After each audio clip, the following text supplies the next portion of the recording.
ناظرین و سامعین، ہر روز کی طرح اتباع رسول صلی اللہ تعالیٰ علیہ وآلہ وسلم پروگرام میں میں اور آپ حاضر ہیں۔ اللہ رب العزت آپ کو اور مجھے عمل کرنے کی توفیق عطا فرمائے۔ روزے کے حوالے سے جتنے بھی مسائل تھے وہ میں نے ڈسکس کر دیے۔ ایک دو مسئلے وہ پوچھے گئے تو وہ بھی سماعت کر لیجئے۔ ایک مسئلہ تو یہ کہ پسینہ بندے کے بہت زیادہ آیا اور منہ میں چلا گیا، تو پسینے کی وجہ سے روزہ ٹوٹے گا یا نہیں؟ تو پسینہ اگر ماتھے سے ایسے نچڑ رہا ہے اور ہونٹ کے ذریعے بندے کے منہ میں آ گیا تو ایک دو قطروں کا تو کوئی مسئلہ نہیں، لیکن زیادہ اگر پسینہ بندہ اندر لے کر جائے اور حلق سے نیچے اتار لے تو اس کی نمکینی جو ہے وہ جب حلق میں محسوس ہو تو پھر روزہ ٹوٹ جائے گا۔ اور اسی طرح یہ آنسو بندے کے آ جائیں تو آنسو کی صورت میں اگر وہ بھی یہی صورت ہے کہ اگر ایک دو آنسو بندے کے منہ میں چلے جائیں تو ان کا تو کوئی مسئلہ نہیں، اور اگر اس سے زیادہ وہ آنسو حلق سے نیچے اتارے گا اور اس کی نمکینی حلق میں محسوس ہوگی تو روزہ ٹوٹ جائے گا۔ ناظرین، یہ تھے وہ مسائل جو روزے کے حوالے سے تھے۔ اللہ رب العزت آپ کو اور مجھے ان سب پر عمل کرنے کی توفیق عطا فرمایا۔ اب مسائل تراویح کے ہیں، تو تراویح کے مسائل اس کے حوالے سے بے شمار اغلاط ہیں۔ لوگ بہت زیادہ غلطیاں کرتے ہیں اور بہت زیادہ ایسے مسائل ہوتے ہیں جو اپنے پاس سے گاڑ لیتے ہیں کہ ہم نے بڑوں سے ایسی سنا تھا، یا ہم بڑوں سے لے کر اسی طرح دیکھتے آ رہے ہیں۔ تو یہ جو الفاظ ہیں نا، یہ کفار کے الفاظ ہیں۔ وہ یوں کہا کرتے تھے کہ جب سرکار علیہ الصلوۃ والسلام آپ نے کہا کہ اللہ ایک ہے تو انہوں نے جواباً یہ کہا کہ ہم باپ دادا سے لے کر ان سب خداؤں کو پوجتے آ رہے ہیں، تو ہمارے 360 خدا ہیں، تو انہیں پتہ نہیں ایک نیا خدا کہاں سے بنا لیا۔ تو یہ الفاظ ناظرین سمجھیے کہ یہ الفاظ کفار کے الفاظ ہیں۔ ایسے الفاظ سے پرہیز کرنا چاہیے۔ اب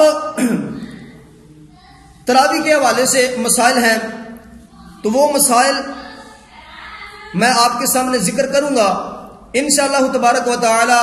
جس طرح اللہ اور اس کے رسول صلی اللہ تعالی علیہ وآلہ وسلم کی رضا ہے اس طرح ہمیں تراویح پڑھنے کا موقع ملے گا۔ اور سب سے پہلے یاد رہے کہ تراویح کی نماز ہم پر جو مقرر کی گئی ہے تو وہ اللہ رب العزت کی ذات کی ایک حکمت ہے۔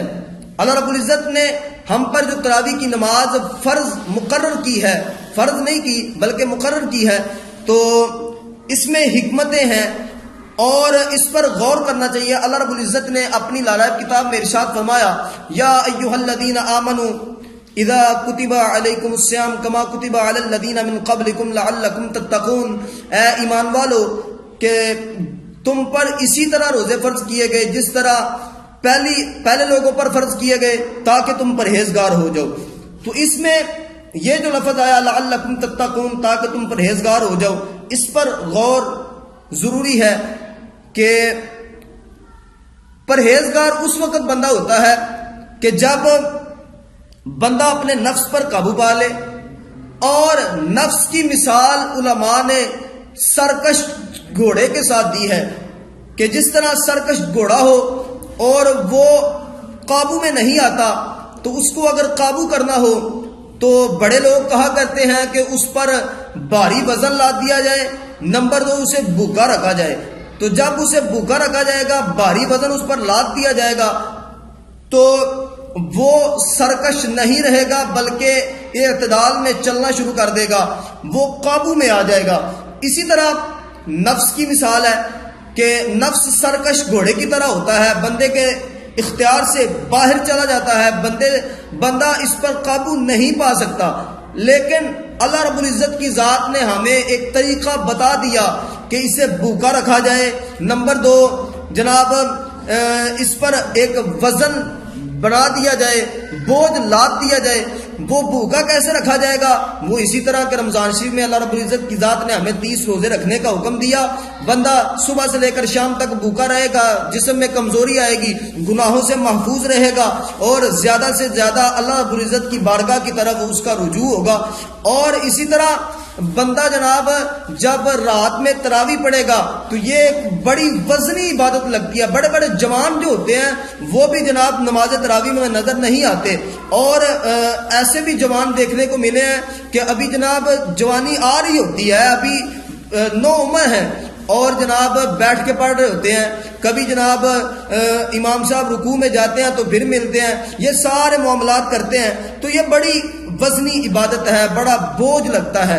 تو اللہ رب العزت کی ذات نے ہم پر اسے مقرر کر کے، یہ بھی اللہ کی حکمت ہے تاکہ نفس پر قابو کیا جائے. تو اللہ رب العزت نے یہ جو تراویح ہم پر فرض کی اور مقرر کی، تو یہ نفس پر قابو پانے کے لیے ہم پر مقرر کی. اب یہ ہے کہ تراویح کے حوالے سے شرعی مسئلہ کیا ہے. تو تراویح شریعت میں ہر مسلمان مرد عورت عاقل بالغ پر سنت مؤکدہ ہے. اور سنت مؤکدہ یاد رہے کہ وہ یہ ہوتا ہے کہ 1-2 مرتبہ اگر چھوڑا تو برا ہے، اور اگر لگاتار چھوڑنا شروع کر دیا تو پھر گناہ گار ہوگا. اور یاد رہے کہ جس طرح نماز تراویح مردوں پر سنت مؤکدہ ہے، اسی طرح عورتوں پر بھی سنت مؤکدہ ہے. میری مائیں بہنیں یہ نہ سمجھے کہ ہمیں جماعت میں مل کر تراویح پڑھنے کا موقع نہیں ملتا تو لہذا ہم پر تراویح شاید مقرر ہی نہیں کی گئی. تراویح ماؤں بہنوں کے لیے بھی سنت مؤکدہ ہے، اگر نہ پڑھیں گی تو گناہ گار ہوں گی.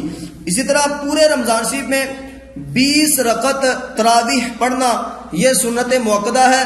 20 سے کم نہیں پڑھی جائیں گی، اور 20 رکعت نماز تراویح پڑھنا یہ احادیث سے ثابت ہے.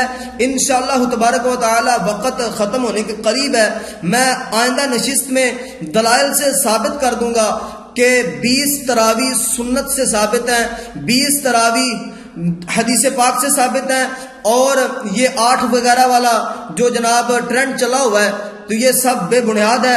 اللہ رب العزت کی ذات ہم سب کا حامی و ناصر ہو. اللہ رب العزت عمل کرنے کی توفیق عطا فرمائے. وآخر دعوایا ان الحمدللہ رب العالمین.